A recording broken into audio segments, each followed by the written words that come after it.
Hey guys, I'm Robin Jenkins with Opal Business Solutions and welcome back for our second video in a series of 3. Today I'm bringing 5 more features in the Microsoft Dynamics GP 2018 October 2022 release. So let's get started. The features we'll be covering today are Journal Entry, Inquiry, View Workflow History, Transaction Level Post through GL without printing the GL Posting Journal, Reprint bank journals and print bank history reports, workflow history option for no approval needed steps, and multi-factor authentication in Dynamics GP web client. Microsoft has now added the ability to view workflow history in journal entry inquiry when the transaction type is a reversing journal entry. Previously, if the user selected a reversing journal entry, the Workflow History button was disabled. It will now be enabled if workflow is being used and a reversing journal entry is selected, letting the user see all the information related to the reversing entry.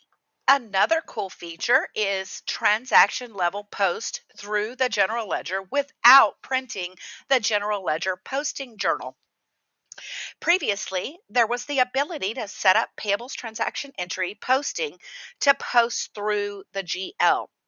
This required the GL posting journal to be marked in the posting setup for general journal entry. With the October 2022 release of Microsoft Dynamics GP, Microsoft has removed this requirement.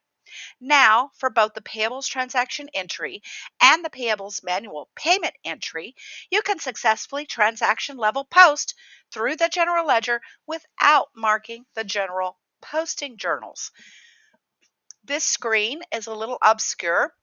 To get to it, we want to go to the Dynamics GP flags, tools, setup, posting, and then we would drop our option down to a series of purchasing and an origin of payables transaction entry or the payables manual payment entry as well. For this example, we'll do the payment entry, and you do not have to have the general ledger posting journal now. For banking features, we can now reprint bank journals and bank history reports with a lot of additional options. When we're printing the bank posting journals by going to our financial page and then under reports, picking the bank posting journal, you can now see that you can restrict by a range of audit trail to more easily identify data you wanted to include on your reprint report. For the bank adjustments journal, you can now filter by both the audit trail code and a date range for the reprint journals, as shown here. When you're printing your bank history reports, same location, you can set up the report options to use a date range restriction to further filter your reports.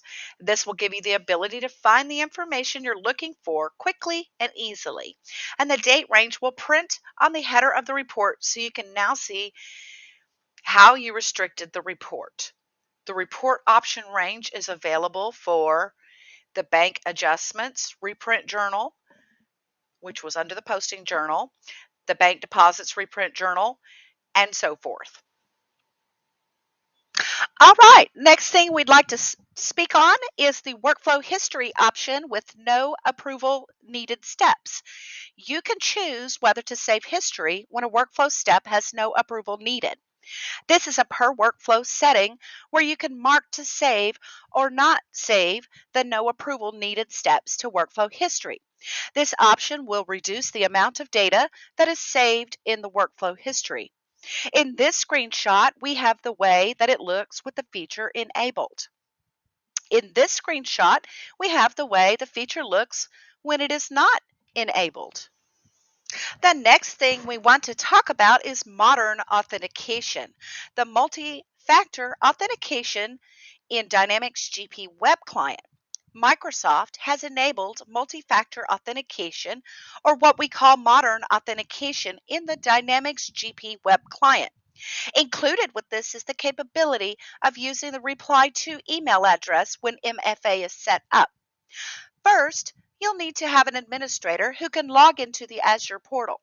In the search box, type app registration and select the option and register using API permissions. By default, Microsoft Graph applications will have read permissions for the user profile. You would need to add mail send and grant delegated permissions. Then you would authenticate the platform, mobile, and desktop applications. There are a few more steps, but you get the idea. Then once back in GP, you would simply navigate to Tools, Setup, and click on Company Email Setup as shown in this screenshot. Well, guys, that's all the fun we can have for today. Be sure and stay tuned for the third video in our series of Microsoft Dynamics GP 2018 Feature Enhance release for October 2022. Be sure to subscribe and see you next time.